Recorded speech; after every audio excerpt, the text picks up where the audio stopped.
I am tracking a developing weather situation across the United States, and what we are looking at right now has the potential to become a significant winter storm for portions of the East Coast and the interior Northeast. We are currently in a pattern that has brought cold air into the eastern United States, and that cold air is going to remain in place for at least the next several days. At the same time, we are monitoring a system that is going to be moving across the southern United States over the next few days, and this system is going to be gathering moisture from the Gulf of Mexico. The big question right now is whether this moisture is going to interact with the cold air that is sitting over the east, and if it does, where that interaction is going to take place. If everything comes together the way some of the models are suggesting, we could be looking at a significant snowstorm for parts of the mid-Atlantic and the Northeast later this week. However, there is still a lot of uncertainty in this forecast, and the track of this system is going to determine who sees heavy snow, who sees a mix of snow and rain, and who sees all rain. I want to walk you through what we know right now, what the setup looks like, and what the different scenarios are so that you can be prepared for whatever develops. Let me start with the current weather pattern because understanding where we are right now is important for understanding what could happen later this week. As of this morning, we have a cold air mass that is entrenched across the eastern United States. This cold air is being supplied by a high pressure system that is sitting over eastern Canada, and as long as that high pressure system remains in place, the cold air is going to continue to filter southward across the Great Lakes, the Ohio Valley, and the Northeast. Temperatures right now are running 10 to 20 degrees below normal across much of the east, and we are seeing morning lows in the single digits and teens across the interior Northeast, with temperatures in the 20s and 30s further south across the mid-Atlantic and the southeast. This cold air is not going anywhere quickly. Over the next few days, we are going to continue to see below normal temperatures across the east, and that is going to set the stage for the potential winter storm that I am going to talk about in just a moment. At the same time, we are tracking moisture that is beginning to move into the southern United States. Right now, we have a disturbance that is moving across the desert southwest, and this disturbance is going to move eastward across Texas and the Gulf Coast states over the next 24 to 48 hours. As this system moves across the Gulf of Mexico, it is going to tap into moisture from the Gulf, and that is going to allow it to strengthen. By Wednesday and Thursday, this system is going to be moving across the southeast, and that is when things are going to start to get interesting.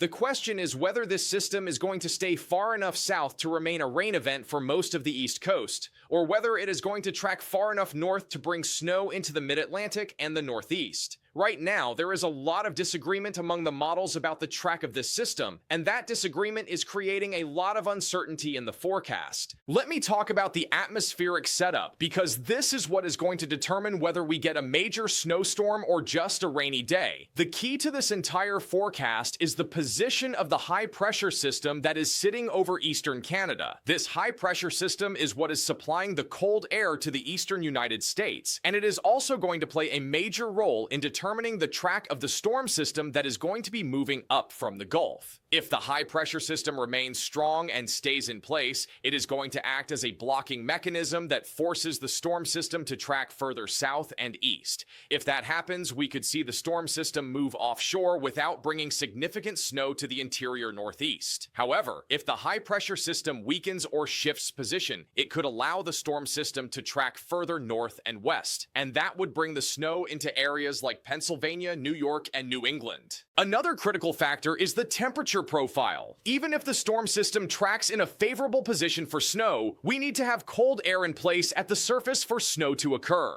Right now, the cold air is definitely in place across the interior Northeast and the northern Appalachians. Cities like Albany, Burlington, Concord, and Portland, Maine are all sitting in air masses that are well below freezing. And if precipitation moves into these areas, it is going to fall as snow. However, further south and closer to the coast, temperatures are going to be marginal. Cities like New York City, Philadelphia, Baltimore, and Washington, D.C. are all going to be in the battle zone where temperatures could be right around freezing. And that means we could see a mix of snow, sleet, and rain in these areas. The exact temperature profile is going to depend on the track of the storm and how quickly the cold air can filter southward. Now let me walk you through the timeline and what we are expecting over the next several days. Today and tomorrow, we are going to see the disturbance that I mentioned earlier moving across the southern United States. This is going to bring rain to parts of Texas, Louisiana, Mississippi, and Alabama today and tomorrow. By Wednesday, this system is going to be moving across the southeast, and we are going to start to see rain developing across Georgia, South Carolina, and North Carolina. At this point, it is going to be all rain across the southeast because temperatures are going to be too warm for snow. However, as we go into Wednesday night and Thursday morning, this is when things could start to change. If the storm system tracks far enough north, we could start to see precipitation moving into the mid-Atlantic and the interior northeast by Thursday morning. The areas that have the best chance of seeing snow right from the start are the interior sections of Pennsylvania, New York, Vermont, New Hampshire, and Maine. These are areas where the cold air is going to be firmly entrenched, and any precipitation that moves in is going to fall as snow. Cities like Scranton, Binghamton, Albany, Rutland, Concord, and Bangor could all be looking at significant snowfall if this storm tracks the way some of the models are suggesting.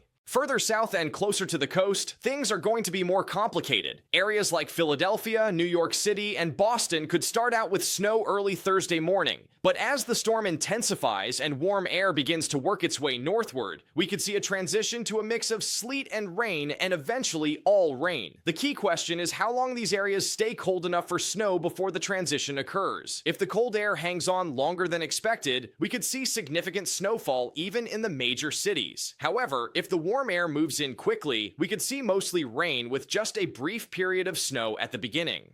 The areas that are most likely to see all rain are the coastal sections of the mid-Atlantic and the southeast. Cities like Baltimore, Washington, D.C., Richmond, Raleigh, and Charlotte are all going to be too warm for snow for most of this event. These areas could see a brief period of snow at the very beginning if the storm tracks far enough north, but the bulk of the precipitation is going to fall as rain.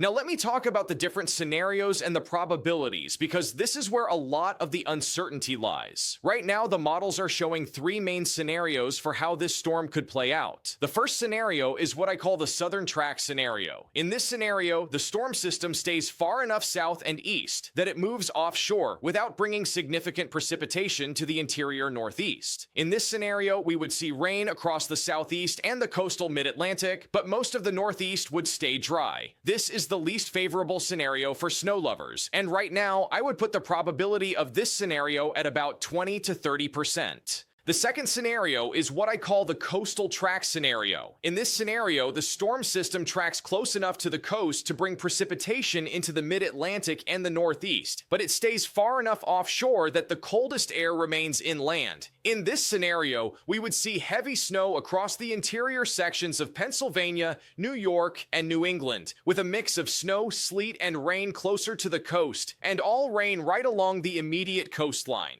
This is a classic nor'easter setup, and right now, I would put the probability of this scenario at about 40 to 50%. The third scenario is what I call the inland track scenario. In this scenario, the storm system tracks far enough north and west that it brings heavy snow well inland across Pennsylvania, New York, and New England, with the rain-snow line pushed further south and east. In this scenario, even cities like Philadelphia, New York City, and Boston could see significant snowfall before any transition to rain occurs. This is the most favorable scenario for snow across the major cities. But right now, I would put the probability of this scenario at about 20 to 30%. Let me break down the potential impacts by region so you know what to expect depending on where you are located. Starting with the Northeast, this is the region that has the highest potential for significant snowfall from this system. If the storm tracks favorably, areas across interior New York, Vermont, New Hampshire, and Maine could see 6 to 12 inches of snow, with locally higher amounts possible in the higher elevations. Cities like Albany, Rutland, Concord, and Portland, Maine are all in the zone where significant snow is possible.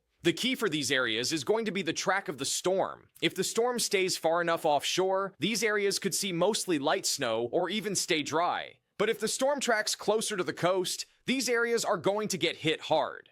Moving to the mid-Atlantic, this is where the forecast gets more complicated. The northern sections of Pennsylvania, including cities like Scranton, Wilkes-Barre, and State College, have a good chance of seeing significant snowfall if the storm tracks favorably. These areas could see 4 to 8 inches of snow, with higher amounts possible if the storm intensifies more than expected. Further south and east, areas like Philadelphia, Allentown, and Trenton are in the battle zone. These areas could see snow at the beginning of the event, but the question is whether they stay cold enough for the snow to accumulate before transitioning to rain. Right now, I would say these areas have about a 50-50 chance of seeing measurable snow. In the interior sections of the mid-Atlantic, including areas like central and western Pennsylvania, western Maryland, and West Virginia, the potential for snow and ice is higher. These areas are going to be cold enough for frozen precipitation, but the question is what type of frozen precipitation they are going to see. If the storm tracks far enough north, these areas could see all snow. However, if the storm stays further south, we could see a prolonged period of freezing rain and sleet, which would create very dangerous travel conditions and the potential for power outages. Cities like Pittsburgh, Harrisburg, and Morgantown need to be monitoring this forecast closely. Moving to the southeast, this is the region that is least likely to see snow from this system. The cold air is just not going to be in place far enough south for snow to occur. Areas like North Carolina, South Carolina, and Georgia are going to see rain from this system, with the heaviest rain likely across the coastal sections. However, there is a scenario where the storm tracks far enough north and the cold air pushes far enough south that we could see some snow across the northern sections of North Carolina and the higher elevations of the Appalachian Mountains. Cities like Asheville, Boone, and Roanoke could see a period of snow if everything comes together just right. But right now, I would say the probability of significant snow in these areas is less than 30%. I want to emphasize that this forecast is still very uncertain. We are still 3 to 4 days away from when this system is going to impact the East Coast, and a lot can change between now and then. The models are going to continue to adjust the track of this storm, and even small changes in the track can make a huge difference in who sees snow and who sees rain. A shift of just 50 to 100 miles in the track of the storm could be the difference between a major snowstorm and a rainy day for cities like Philadelphia, New York, and Boston. What I can tell you with confidence is that the cold air is going to be in place across the interior Northeast, and if this storm tracks in a favorable position, we could be looking at a significant snowfall event for portions of the Mid-Atlantic and the Northeast.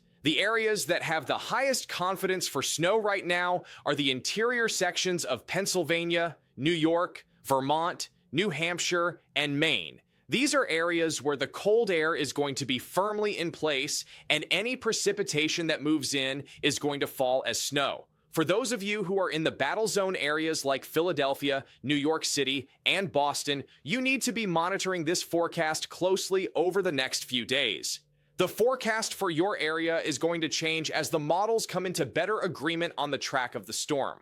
Right now, I would say you have about a 50-50 chance of seeing measurable snow, but that probability could increase or decrease depending on how the forecast evolves. I will continue to monitor this system closely over the next few days, and I will provide updates as the forecast becomes more clear. This has the potential to be a significant winter storm for portions of the East Coast, but there is still a lot of uncertainty in the details. Make sure you are checking the forecast regularly, and make sure you are prepared for the possibility of snow, ice, and difficult travel conditions later this week. Thank you for watching, and please stay tuned for continued coverage.